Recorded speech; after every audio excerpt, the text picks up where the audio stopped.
वो महबूब प्यारा है जो शाफी हमारा, करें याद उसको वो देगा सहारा। हालेलुया। हम लोग भाई तारक के घर में आज हम आए हैं। भाई तारक डिसेबल पर्सन है, ज्यादा वजन का काम नहीं कर सकते, इनकी पाँव की उंगलियां नहीं है, कट गई हैं, और वो भी मेहनत करते करते ये सीमेंट का काम करते थे और सीमेंट से इन्फेक्शन हुआ और उनके पाँव की उंगलियां कट गई। उनकी मिसेज है, बाजी आपका क्या नाम है? अजरा। बाजी अजरा है। इनकी भी टांग का मसला है, डिसेबल है, चल नहीं पाती सही से। और बाजी को ये छोटा सा कारोबार दिया है, किसने दिया है? खुदावन ने दिया है। खुदावन की तारीफ करते हैं, क्यों मैडम? हाँ जी, हमारा खुदावन सब कुछ करने में कादिर है, खुदा की तारीफ हो।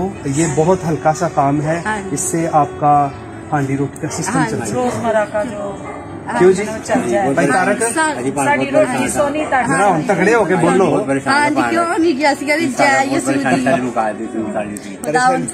दिल आके काम करना है। देखो ये बिल्कुल हल्का फुल्का है, ठीक है ना?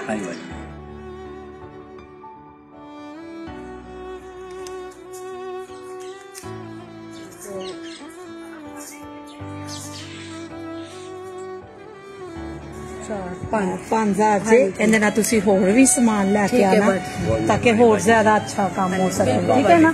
ਖੁਸ਼ ਹੋ ਬਿਲकुल भाजी, क्यों नहीं ਅਸੀਂ ਖੁਸ਼ ਹਾਂ ਤੁਹਾਡੇ ਤੋਂ ਬਹੁਤ ਜ਼ਿਆਦਾ ਕਿ ਤੁਸੀਂ ਸਾਨੂੰ ਗਰੀਬਾਂ ਨੂੰ ਕਾਰੋਬਾਰ ਦਿੱਤਾ ਹੈ। ਖੁਦਾਵੰਦ ਤੁਹਾਨੂੰ ਵੱਡੀ ਵੱਡੀ ਤੁਹਾਡੀ ਉਮਰ ਕਰੇ, ਤੁਹਾਡੇ ਬੱਚਿਆਂ ਨੂੰ ਤੰਦਰੁਸਤੀ ਦੇਵੇ। ਭਾਈ ਲਈ ਦੁਆ ਕਰਨਾ, ਭਾਈ ਸਾਜਦ ਦੀ ਵੀ ਬਹੁਤ ਬੱਚਿਆਂ ਲਈ, ਬੀਵੀ ਲਈ। ਹਾਂਜੀ, ਬਹੁਤ ਮਿਹਰਬਾਨੀ ਭਾਈ ਸਾਜਦ ਤੁਹਾਡੀ ਵੀ, ਤੁਸੀਂ ਸਾਡੇ ਗਰੀਬਾਂ ਦਾ ਇੰਨਾ ਆਸਰਾ ਕੀਤਾ ਹੈ। और भाई मूसा दा बहुत बरकत है, यसु बाप तंदुरुस्ती दे भाई, गॉड ब्लेस यू।